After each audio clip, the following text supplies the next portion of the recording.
Hi, welcome to today's webinar. The topic is Social and Ethical Uses of Technology, a webinar for intellectual property and copyright in the classroom. Today's webinar will be featured on Michigan State University's webinar series Masters of Educational Technology Bridge, also known as MAET Bridge at bridge.educ.msu.edu.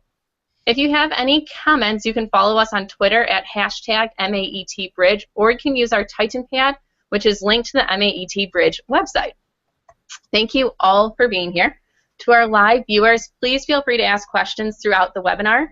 We will do our best to answer all of your questions live. However, if we do not get to yours, please view the MAET Bridge website to view the commentary during today's discussion. Thank you very much for your participation. I am Alexis Miller.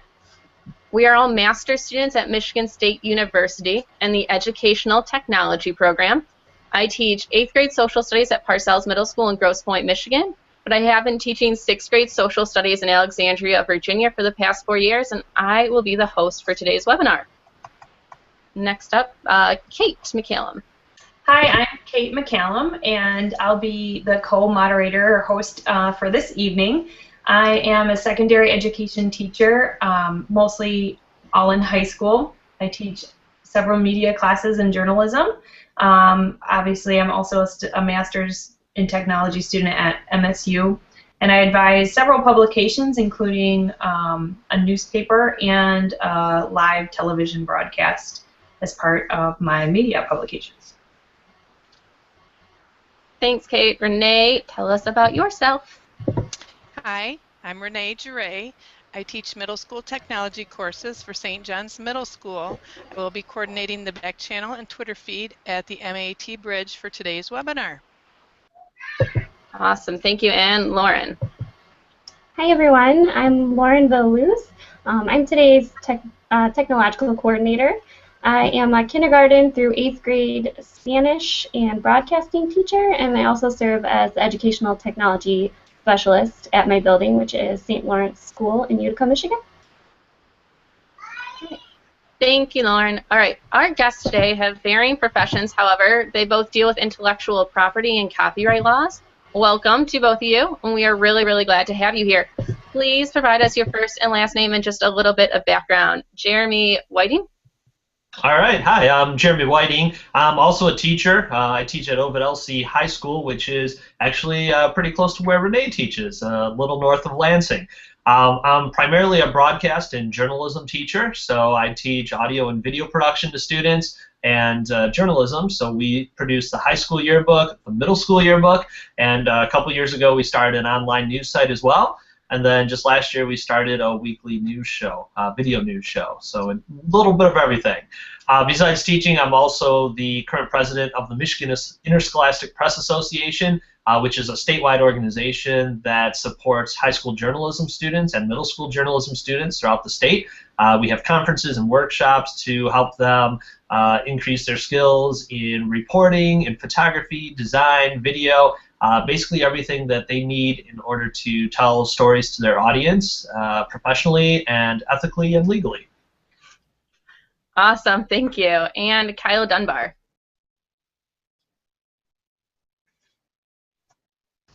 Hey there, I'm Kyle Dunbar. I'm a woman. I'm a technology integration specialist in Alexandria, Virginia. Currently I work in a middle school, and that's how I know Alexis. I used to have the pleasure of teaching with her, and I'm sad to lose her back to Michigan. But I've been doing technology integration for about 8 years now, and I really, really love it. And in this role, I'm often asked to provide information about copyright or to instruct students about it, and so this is a pretty important topic. I'm glad to see it getting covered here, and I hope I can contribute a little bit tonight. And personally, I'm on vacation visiting my parents with my sister and her 2 kids, so if it's noisy in the background, I'm sorry. That just means there's 4 kids under 10 that haven't gotten enough sleep and are overly excited. So I'm happy to be here tonight. Thanks for inviting me. Thank you. All right, we are going to get right into the questions. So question number 1 is, what is copyright? I know a lot of people have different ideas when you bring it up, so we're going to start out with just what it is. Jeremy, why don't you tell us a little bit about copyright? All right, according to Wikipedia, no. But basically, copyright is whenever you make a creative work, copyright is the idea that the author owns it for a certain amount of time. So, we all have students, the number one thing they want to do, if they're making a short film, they're like, oh, this is going to be great, I'm going to shoot this and that, and I can't wait to put my favorite Adele song in it, or whatever it is. And I hate to be the person to always say, you can't do that, and there are reasons for that. And the reason is, someone else made that, and it's not your original work, and you don't have permission to use it. So the idea of copyright is to give the author of a creative work some sort of way of monetizing and, maintaining that work for themselves and using it how they see fit, how they would like to have that spread out throughout the world. Awesome. And then to clarify, copyright is good for music, art, publication, everything, right? It expands across any type of media, whatever, not necessarily media, but stuff that's made. Exactly. And, with the internet, and digital technology, I feel like students are much more apt to just kind of easily steal something, and use it for their own. It's much easier than it was in the 90s or 80s when, you physically had to, do something in order to steal that body of work. Now it's so easy. It's just a click and a drag. So, but yeah, it does extend to the digital world. All right. So does that mean then, like, if I wanted to add 30 seconds of a song or video, is that, like, is there a limitation? Can you still use certain parts of it to something? Well, now we're starting to get into fair use, right? Which is right, second question. Question number 2, I see. Well, absolutely. There are certain instances where you could claim fair use to use it. So, it's this balancing act. When copyright law was being drafted, there's this balance between the authors who should have the ability to control their work and determine how it's used in the world, but also the balance of not trying to stifle discussion and creative endeavors by other people in the world. And so the idea of fair use came about, where people can say, okay, well, how much of something can I use before it violates the copyright? And there used to be kind of this idea, like a hard and fast rule of, well, 30 seconds of anything, you could use. Well, in reality, there's not a set definition of it. Some people say 30 seconds, other people have a much murkier idea of what constitutes just a slice of a song. So, I guess I'm not a lawyer. It depends. What I tell my students is, if you're going to use something and want to claim fair use for that, you just need a little bit of it just so that you can illustrate your point. So if you're getting to the point where you have a significant amount of the material that you're sharing in your own project, then it's probably going to violate even fair use. So what the message to take away is, as little as possible, just to get your point across or to highlight what you're discussing. Yeah. If I could interject for a second, I actually had some firsthand experience with that this year. Fair use actually is defined by law differently for a classroom versus for publication, and that's where the lines become really gray. For example, I produce a senior video every year with my senior students, and it's meant, not really for our media publications. It's not really something that we put on our website or different things. So fair use became really kind of a hot topic for us because the kids always wanted to use, the popular music for it. But what it boiled down to is that 30-second rule really only came from a guideline for inside your classroom instruction. So since we were moving this video, so to speak, outside of the classroom instruction, that 30-second rule is a moot point. So when we're talking about fair use, you really first need to define where you're using it in order to understand fair use a little bit better. And as Jeremy already touched on, it's really tough because it just really depends on what you're doing with it, and online, of course, could be seen in many different ways. Exactly, and Kate's making a good point, and we had talked about this, earlier. We have a listserv where we had talked about this a bit. But yeah, it's the different use of some material. So if you're going to use something just for your classroom use, or if you are using it as part of some sort of news coverage or editorial coverage, then you can claim fair use. But in Kate's case, and we do a similar thing where we have a senior video, they were actually marketing this video and selling it for their own gain, and so there wasn't much of an editorial or educational aspect to it. It was basically just a soundtrack to images or whatever, and so that was the difference. And I know a lot of schools do it. I hear from parents, when we ended that, when I came a few years ago, parents especially were like, well, it's always been done. I don't think you know what you're talking about. I'm like, actually, it's just been illegal this whole time. And so and I've heard of programs getting threatened to be sued before. If you have a video like that, and if a publisher wants to come after you and say, hey, you owe us monetary damages, because you have synchronized this video with this song and you don't own the copyright to it, and so we basically want our profits and we want punitive damages. So you have to be really careful with it. I'd rather ruffle some parents' feathers than face a lawsuit, for sure. Yeah. Kyle, so how does fair use apply? Because I know in Alexandria we all use Blackboard for our classrooms. I know other districts might use Weebly or Edmodo or whatever. So Kyle, how specifically is Alexandria looking at fair use with Blackboard? Okay, I wanted to comment too on the last piece about using especially songs. And one project I was going to just bring up is that a few years back, an AP history teacher wanted to do some photo stories, digital stories at the end of the school year. And we looked into this issue a lot, because what she wanted to do is to take a song that has historical significance and have the kids create a digital story that went along with it. And that was an example where we really felt like fair use applied for using the whole song, because it wasn't just background, right? It wasn't just like, this is pretty music to play while I show off these pictures, but rather the pictures were showing the meaning of the song. So I think that's another thing to kind of think about a little bit in terms of, one of the aspects of fair use is that you're giving it new meaning. You're transforming the work in some way. And so that's another neat opportunity, I guess, to, when kids want to use music, to think about how they might get it to send a new message. In terms of Blackboard and fair use, I guess we're thinking about if you were to post something on your Blackboard page that's copyright protected. Alexis, is that sort of what you mean? I guess, yeah. Or like if I wanted to take part of a textbook but wanted that resource up for the kids for homework. It's gone around a couple times. Like, would that be covered? Sorry.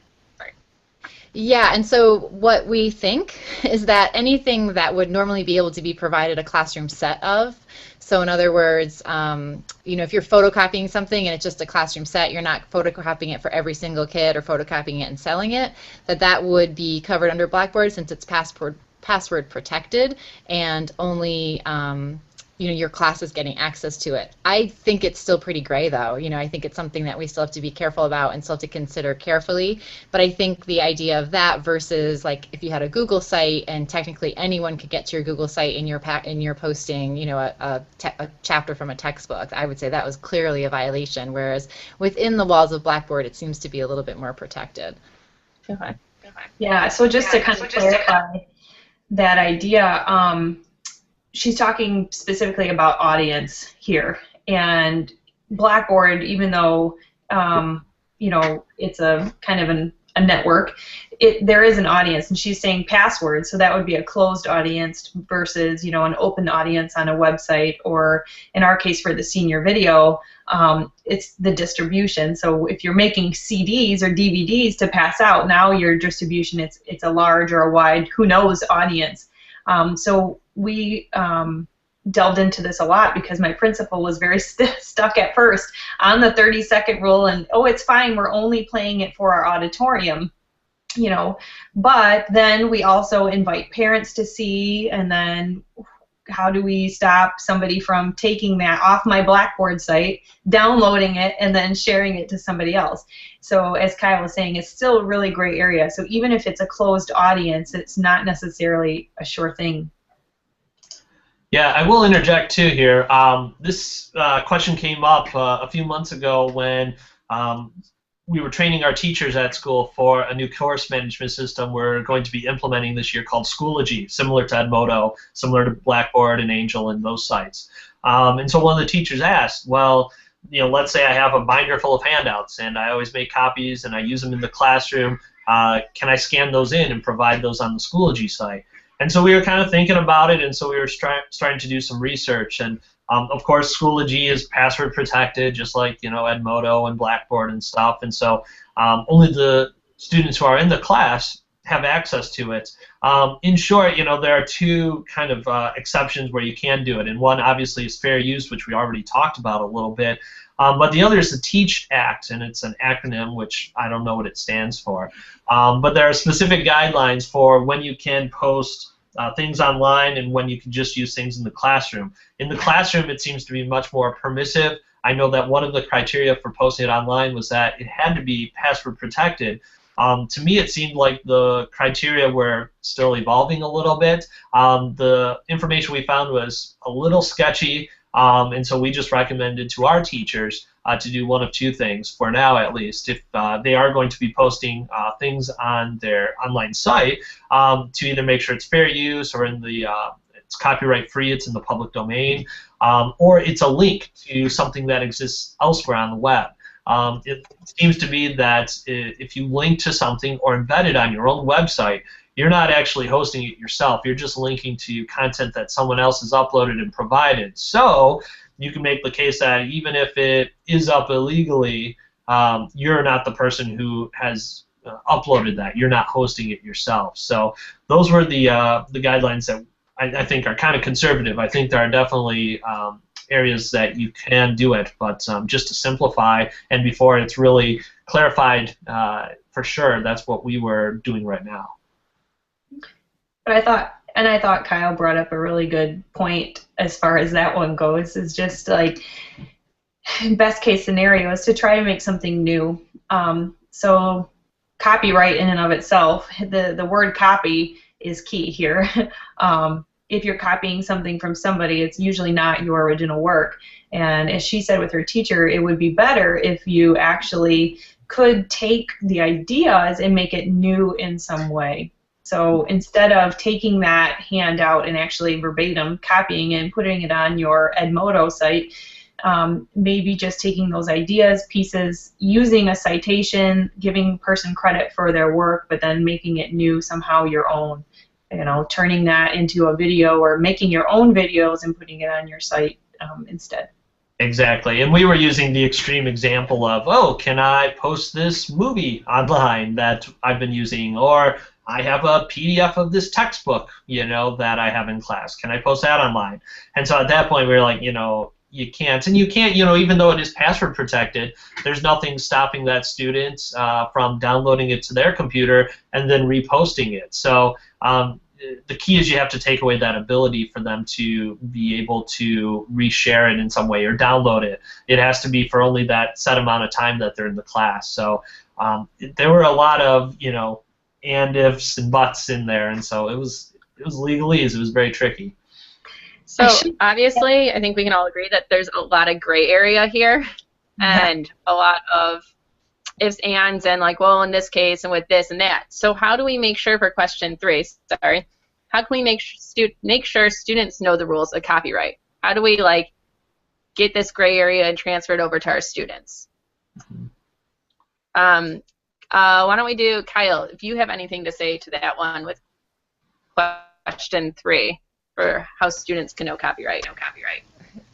Sure. I mean, I think it's incredibly important to teach this to students, and I think most schools and most places don't do it nearly enough.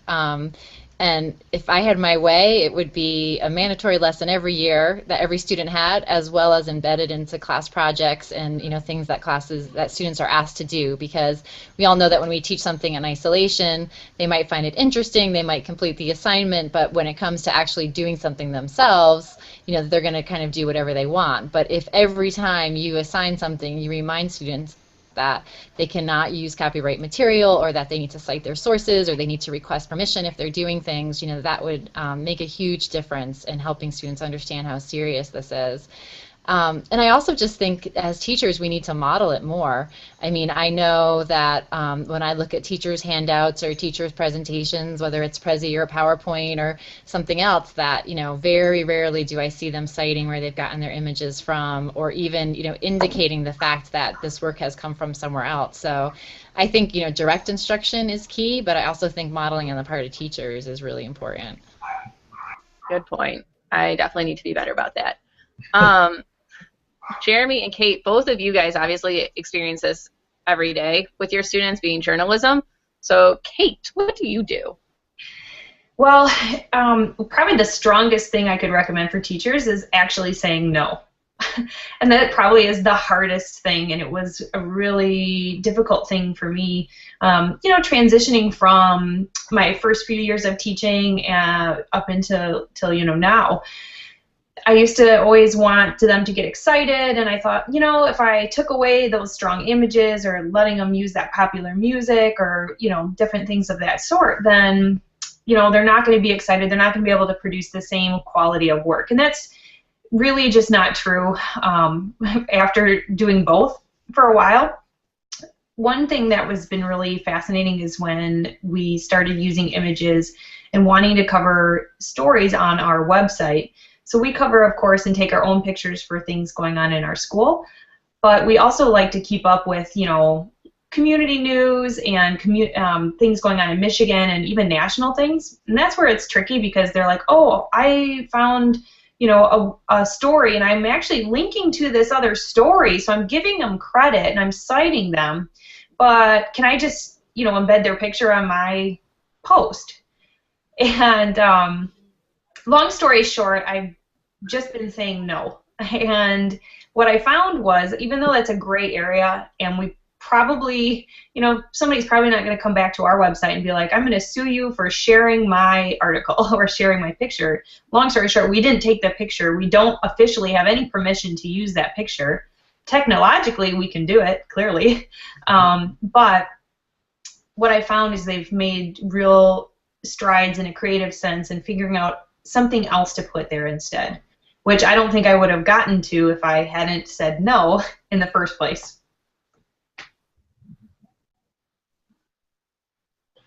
Yeah, I guess I'll jump in too. So yeah, as like a journalism and broadcast teacher, in teaching digital media, I feel like we have some extra latitude to kind of do more fun things that the students easily pick up on. So, for my students, let's say they're doing a short film and they want to use some music in it, I bum them out like right at the beginning of the year just to get it over with and say, hey, these are my expectations, because I treat them as a professional staff. I say, if we're going to be doing something, I want you to be able to enter this into festivals, into contests. I want you to be able to upload this, make this part of your personal portfolio, which is part of our class that we do. So I bum them out right away and say, hey, I'm going to take away this aspect, but this is the same thing that you would be doing in your professional career. So I'm just preparing you. Using the skills you learn, you can certainly do this on your own and share this at home, and it's going to be awesome. You're going to bump up your production. That's great. But in order to do something professionally, you can't just do that. And then I go and I start showing them the other resources and ways that they could flesh out their production. So either making the music themselves using something like GarageBand or Fruity Loops, which is software that allows you to compose your own music or use loops. There's also online websites that you can use to find copyright-free music. And one of those that I often point to is this site called CC Mixter, and so I'll share that link here in a minute. But that's a site where you can search through music that's been produced and performed by bands that have agreed to use that music and let it be used in videos and other projects copyright free, as long as you attribute it usually. So that's a great way. And another way is just to bring in the music recording aspect. So I say, hey, I'm sure you have a friend who's in a local band, right? Why don't we bring them in and record them? And they usually love doing that because then they could actually learn how to record the music. And then that band, they're getting a little bit of free publicity. It's usually a local band, so they're not going too far. But it is fun to bring them in, show them the recording process, and have them work with the band to make a song that would fit in what they want to do with their movies. So there are a few different options. I always present all of them to my students, and I get a wide mixture of students doing different things. Yeah, and just to piggyback off that for a moment, it looks like one of our live viewers was wondering about saying no and whether that actually hinders students' creativity. And what I found is kind of what Jeremy experienced, is that it actually increased their creativity. And that was a surprise and a switch for me as an educator. I always thought it would hinder, but what ended up happening is that they started opening up conversations. Okay, I really liked what this person did, and that's why I originally wanted to copyright it, or copy it and put it on my site. I liked it. So then they start conversing, well, how can I do it and make it my own? How can I create it? How can I do this? Or they, maybe they get creative and say, I love it so much that I want to email that person and actually get permission, which opens up a whole wide range of new conversations, and maybe they actually get to meet this person. And I have had them contact artists and get real permission to do it, which, of course, if they just copied it, they would have never done that in the first place. So as far as that, I think it's actually increased creativity.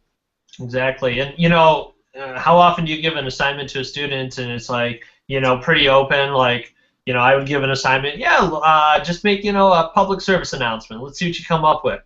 I always get really mixed results back because they don't have enough framework. They don't have enough direction in order to make something that's good. So even myself, creatively, if I find myself limiting what I can do, often my work comes out better because I know I have like a set format or some set guidelines that I have to follow. And so once you're inside this box, then you can operate within that box. And if you really want to do something that's outside of that box, you find creative ways of doing it that still meet your criteria. I think both of you guys doing journalism obviously can teach this throughout your lessons all the time. I think for me as a middle school teacher, like, I definitely need to be better about, as Kyle said earlier, about making sure I cite images and stuff like that that's used more often, but being explicit in teaching it those first few weeks of school and then following up on it often throughout the year. And even I feel like if you get them in the habit of citing, oh, I grabbed an image off of Google or whatever, getting to Creative Commons, it's probably going to decrease plagiarizing with writing too, if they get in that habit of citing things from the beginning.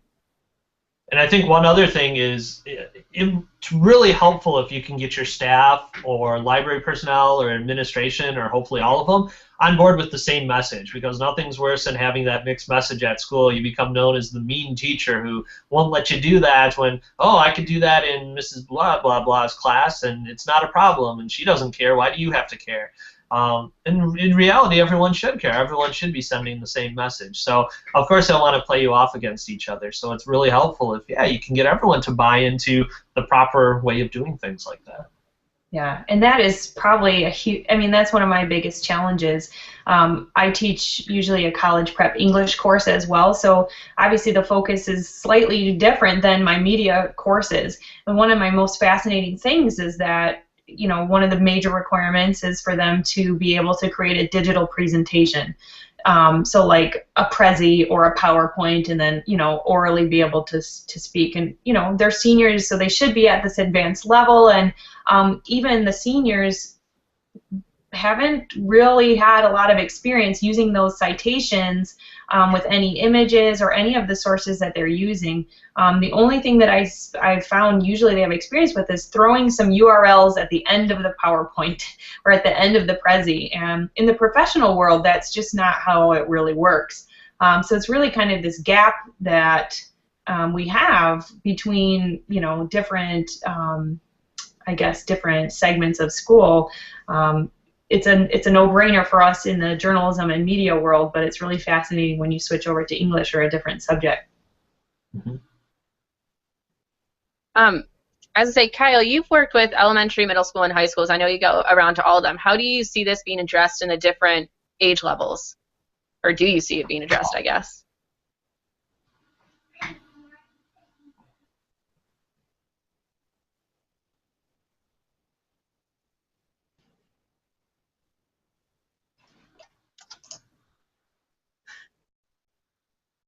Kyle, did you hear that? Oh, no, sorry. Okay, so you go to elementary, middle, and high school. How do you see copyright being addressed amongst the different grade levels? Are you guys hearing me okay now? Yes. Yeah. Okay. Yeah. I was just going to say that elementary school, I think it depends. Well, honestly, I think in our division right now, it's very spotty across the board. I think that some teachers teach it and pay attention to it and enforce it, and then I think other places kids get all the way through and have no idea what you're talking about. I think you guys, Jeremy and Kate, like being in the production in the journalism place is unfortunately the first time kids really get it. And I think our teachers that are in those departments do a great job, but I think otherwise it's kind of an uphill battle. And Alexis, I think you're right. Like if we did a better job with this early on, the writing process would be more effective too, because they would understand much more why they can't just switch the sentence backwards and then they think they don't have to cite it. You know, if all along we were constantly talking about bringing in using others' works and giving credit for that, I think it'd be much more effective. Now, like my daughter is a rule follower, so I know that when they talked about this at school, she came home and she was like wickedly like, I can't do that. That's copying. That's cheating. That's plagiarism. But I know not all kids are getting the same message. I really think you can teach it very early on because I think that kids could understand it. And the more we ask kids to do creative projects from the beginning, the more important that it is. And I think so many kids are doing stuff outside of school that aren't school projects that they need to understand this too. You know, mashups and parodies and lip syncing and, you know, all of these videos that kids are making all the time. You know, I think they need to understand it for their own private use as well, not just for school assignments.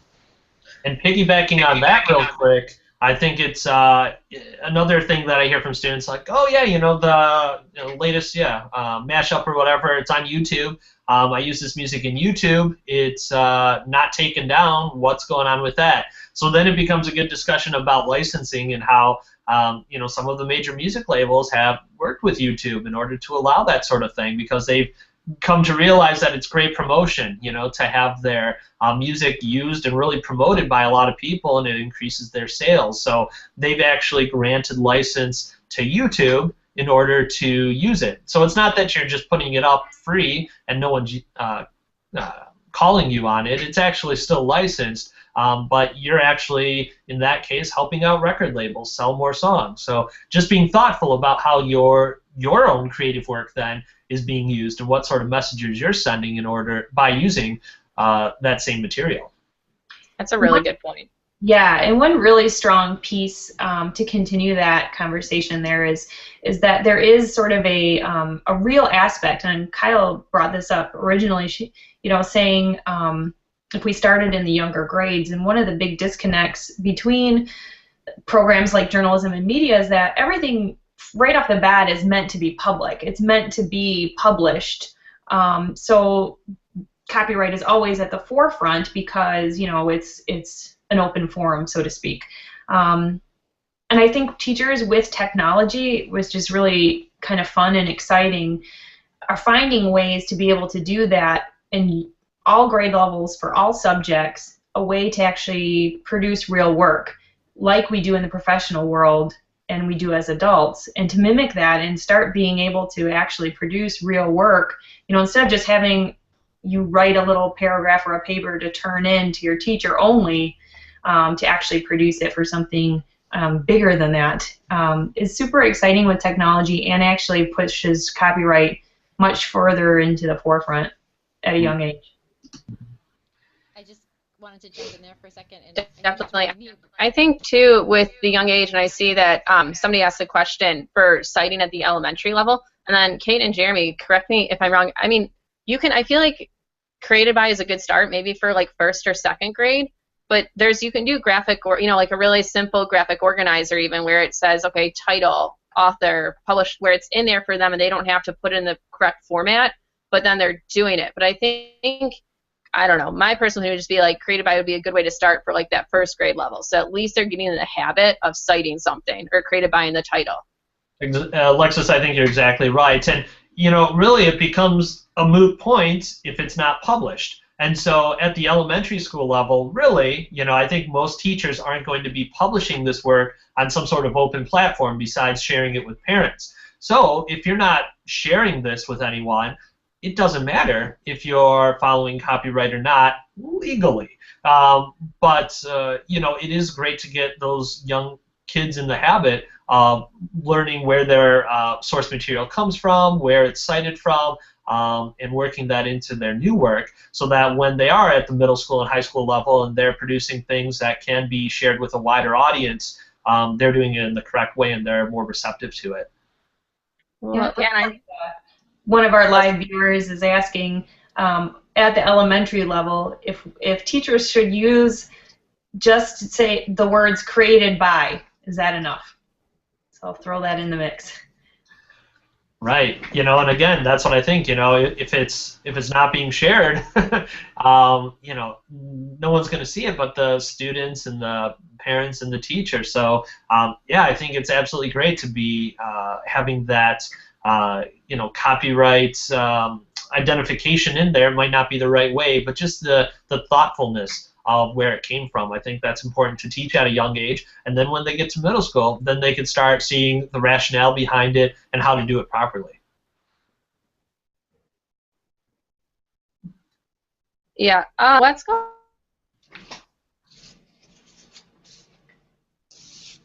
Things that educators have or make or have, I guess, when it comes to copyright. Why don't we do Kyle? You haven't talked in a while. Kyle, so what is the most common mistake or misconception that educators make when it comes to copyright?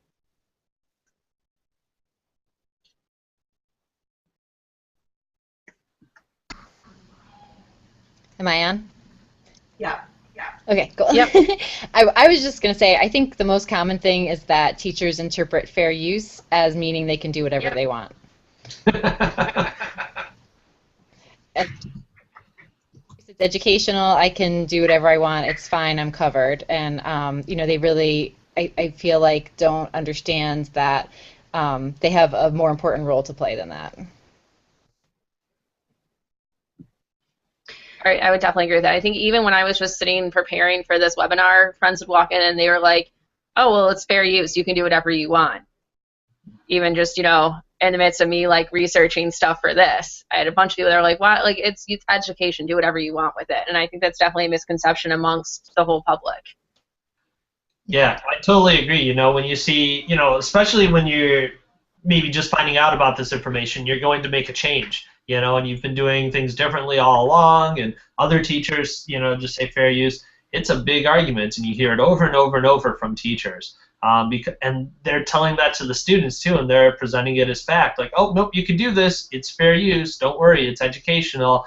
And, you know, it's a fine line you have to balance because they're wrong, and you have to find a good way of telling your students that the other teacher's wrong, and you have to listen, you know, to what you're saying. So kind of professionally, too, that's a bit of a challenge. You don't want to undermine another teacher, but you also want to present the correct information.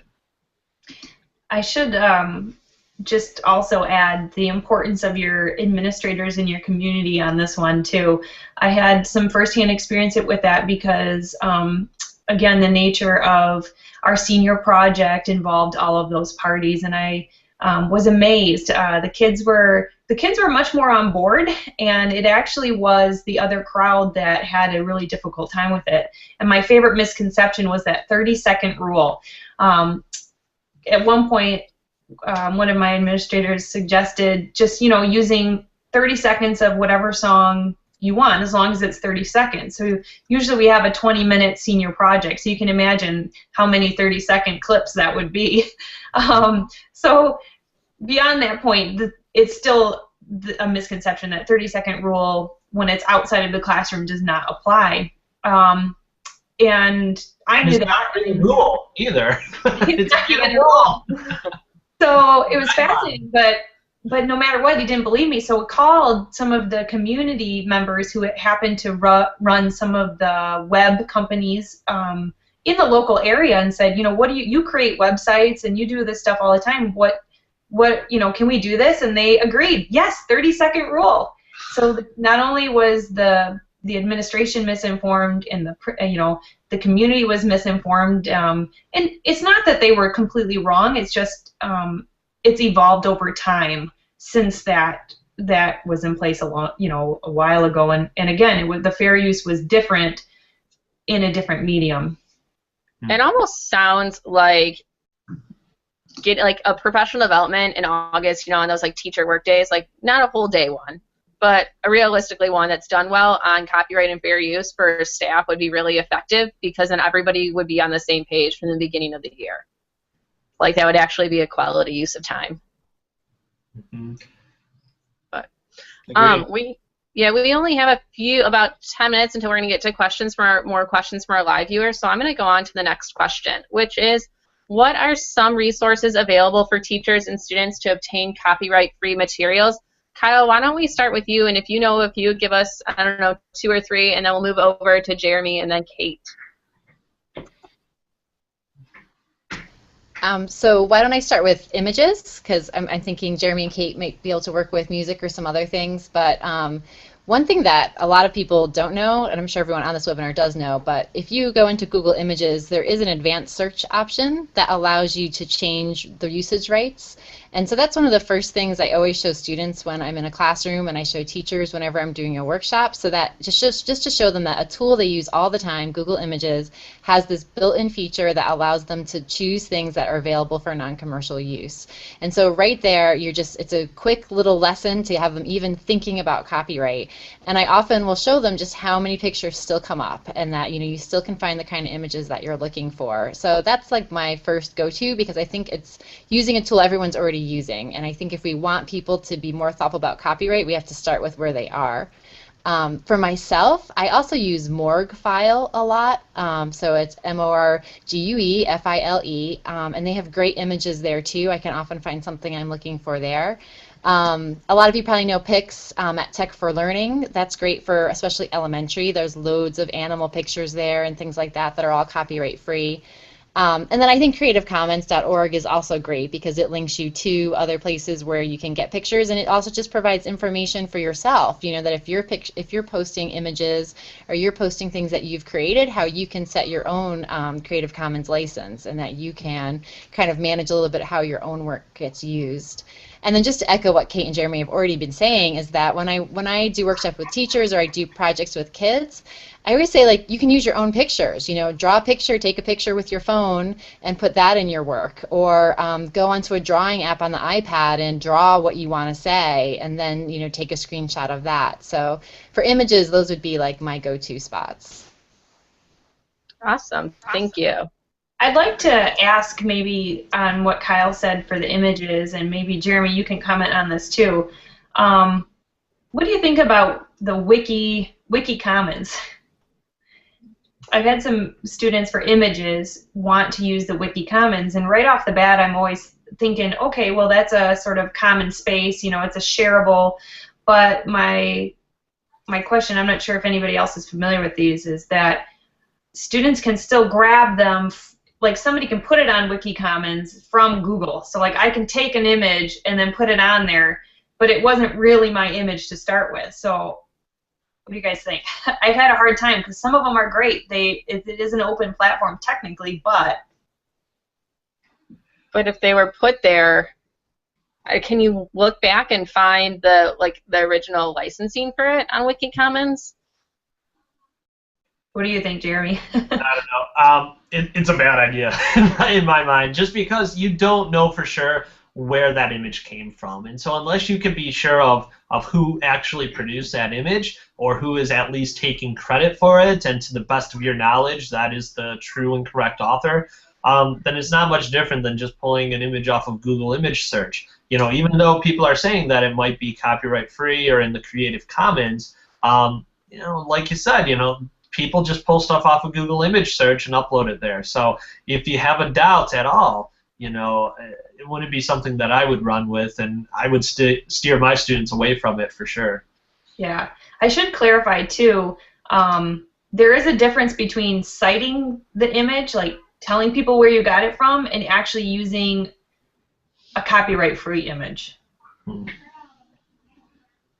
So, again, maybe Jeremy can add to that too.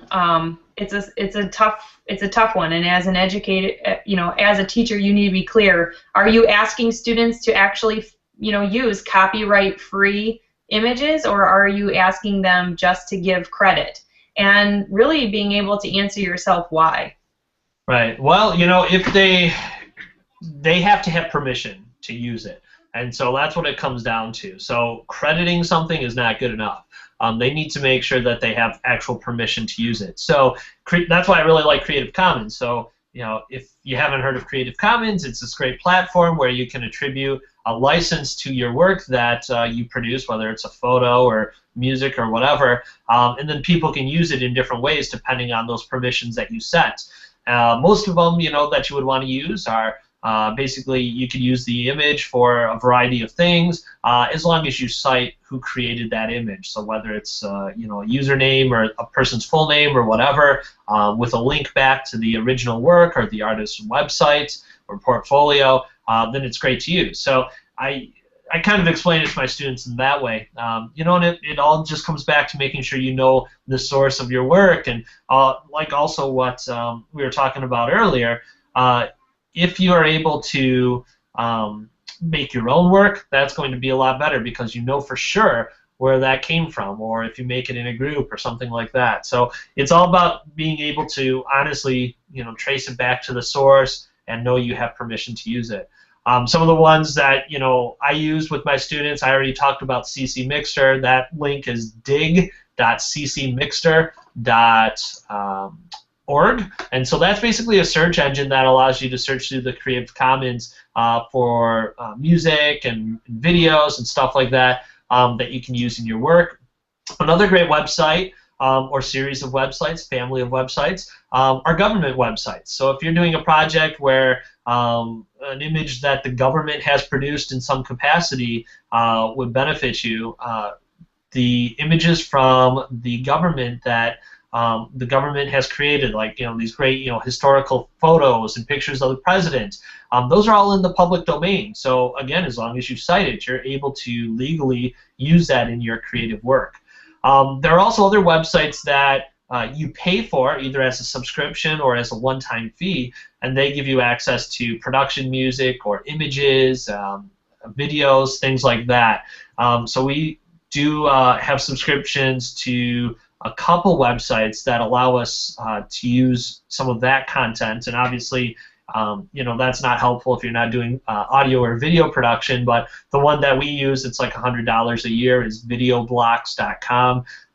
There are similar sites like that that allow you to use footage, and once you're a subscriber to that, you can download that footage or audio and use it in whatever your projects, and it's specifically made for that. So you'll get music and stuff like that that sounds like it's on a reality show sometimes. It's kind of like the sound-alike stuff. If you're ever watching a reality show and you're like, it kind of sounds like a U2 song, but it's not really, that's the sort of stuff that they do. Okay, cool. I guess, and I'll just end it with some really fun stuff that we've learned, as Kyle said, is actually having them create something original and on their own. So one fan we really love is Pixlr. So once we actually take an image, even off of a cell phone, we can jazz it up and make it look pretty cool using Pixlr, Pixlr.com. And it's an online version, basically of Photoshop too. So it's free. It's pretty awesome. But amazingly, students have really enjoyed Google Draw, and it was an option that we just noticed. It kind of showed up.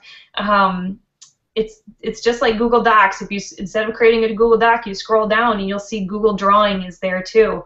My students have had great luck, creating a graphic right there, and it's really user-friendly, easy to do, instead of a picture that they took.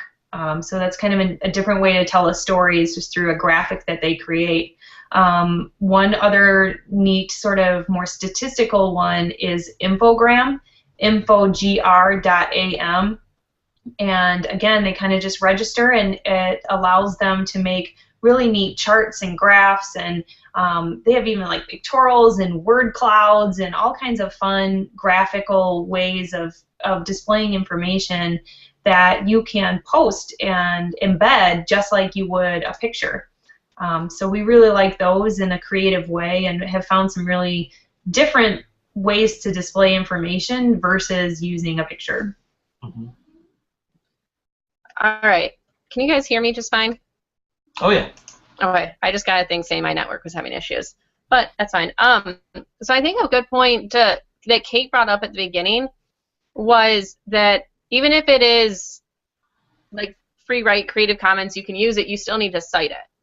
So I think that's another good point to bring up with students is that, okay, even if you're allowed, you're given the permission to use it, you still need to cite where you got it from. All right, question number 6. Where can an educator get additional resources on copyright? Why don't we do, Jeremy, since you're with NIPA, we'll do you, and then we'll go over to Kyle and see if she has any specific for Virginia or more national ones. Sure. I think I linked at one point to copyright.com. It actually has a fair amount of information about copyright, and so that was a good place to start. For journalism specific, which is what MIPA deals with, the Student Press Law Center has a lot of good information, as well as JEA.org. I believe they link to some good information having to do with copyright and scholastic journalism. And then hopefully there are some other ones out there that we'll hear about. Kyle, do you have any places that you can specifically tell educators about for copyright?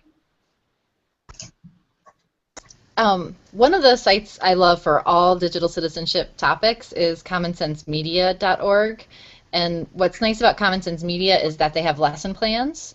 And so in addition to having short little videos that talk about copyright versus fair use and, you know, piracy and things like that, they actually have lesson plans that you can execute with kids. So there's like one where the kids pretend that they're Mad Men, that they're, you know, advertising execs, and they look through images and they try to decide which one that they're going to use, and they have to, you know, think about the process of copyright.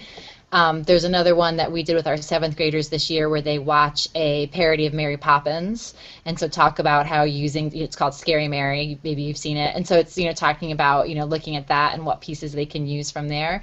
So in terms of educators, like, it's nice because there's short little videos you can watch yourself to learn, but then there's also lessons you can turn around and do with your kids.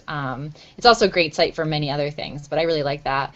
And I found just the Creative Commons website also very helpful. There's tons of information there. And I think it's really empowering for people to think about licensing their own work. And so I think that would be a really useful exercise for educators to think about too. Awesome. And then we're also on, if you're following us on Twitter or the Titan Pad, and again, that was hashtag #MAETBridge, we tweeted out a Google Doc, or we'll be tweeting out a Google Doc, that has a lot of resources that we found throughout this process that can be used as well. Yeah, and we'll try to make sure we just added a few new ones in this conversation, so we'll go ahead and maybe even Jeremy, if you want, and Kyle can help us add those in to that Google Doc, which is public, by the way, so it's not just a closed document, so anybody can add additional resources, and hopefully as this webinar gets shared, that list of resources will just continue to grow. All right, and then Kate, I know that this one, because you already talked about this a little bit, but our 7th question says, how do I get, or students get permission to use someone else's work? Mainly, it's really not that new age. You just got to ask. The cool thing and exciting thing about it is there's a lot of different ways that you can ask people. It's been a little gray area on what, you know, constitutes as written permission per se, as far as a legal standpoint. So, you know, verbal usually is not enough. You need to have something in writing. But with, you know, my experience, I did have some legal input on this, and they did say that if it was a message on Facebook, so we had a local artist and we wanted to use one of their songs, and that artist talked with one of my students in a Facebook message chat, if you can believe it, but they constituted that as written permission legally. So again, it's a local artist. It's not a major band. They did not have a record label that was presiding over them, or having extra legal qualifications there. So that's probably why the Facebook message, we printed it out and we kept it on file, was enough. So you do need some sort of written permission, generally speaking, and that can nowadays come in different ways. Email, for example, or I'm not sure as far as Twitter and everything else, but as long as you can actually print it, it's starting to become the new written word. Yeah, and I agree. I think, as long as you have some sort of written permission that you could go back to, and also to make sure that it's someone who has the ability to give permission. So that might not always be the case, especially if you're dealing with an act that is maybe on a major label or something. You might have to go through their management company. You might have to talk to the actual label's lawyer, and obtain that permission. As long as you can get in contact with the right person who has the ability to say yes, I would think for a student publication, most of the time they would. And yeah, I've had students that have done the same thing where, they've just contacted the band and they got the permission, they could print it out, and we kept it on file. And realistically, you tell your students, there's a very small chance, you would ever be called on that, but you need to maintain that just in case anything were to ever happen. You need to always keep a paper trail or a PDF trail, as we do as well, of all those documents, so that you could always point back to them and show the proof that, yeah, we were operating with the, this knowledge here that we had permission. So I should just throw out there, for people who are really interested in this topic, you've got to check out Jared Leto, the famous actor, is now musician. He's got a great documentary. It's called Artifact. Check it out. It's a long documentary, but it's all about how artists, for example, don't own their work. So even though he's original artist, made his own music, he does not own his songs. His record label owns his work. As far as copyright. So even if Jared Leto himself gave you permission to use his song, legally he can't do that because he's under contract with his record label. And it's just a really fascinating documentary, and maybe even something you'd be interested in showing your students. Mm-hmm. Sounds really cool. All right, so our last question is, why is copyright important for educators and students? And I think that we've kind of answered that one throughout this entire conversation. So I think that we could probably just skip that question since it's already been answered numerous times. So I guess we'll say thank you, since I know Kyle is on the phone. So Kyle, thank you so much for coming to this and figuring out your technical difficulties and still making it through. We really, really appreciate it. And Jeremy, thank you very much for your expertise and knowledge. It was definitely really interesting. Thanks. Happy to be here. All right. And then we are going to go offline now. So I will say have a great night, and we're going to go offline. Thank you, guys. Thank you very much.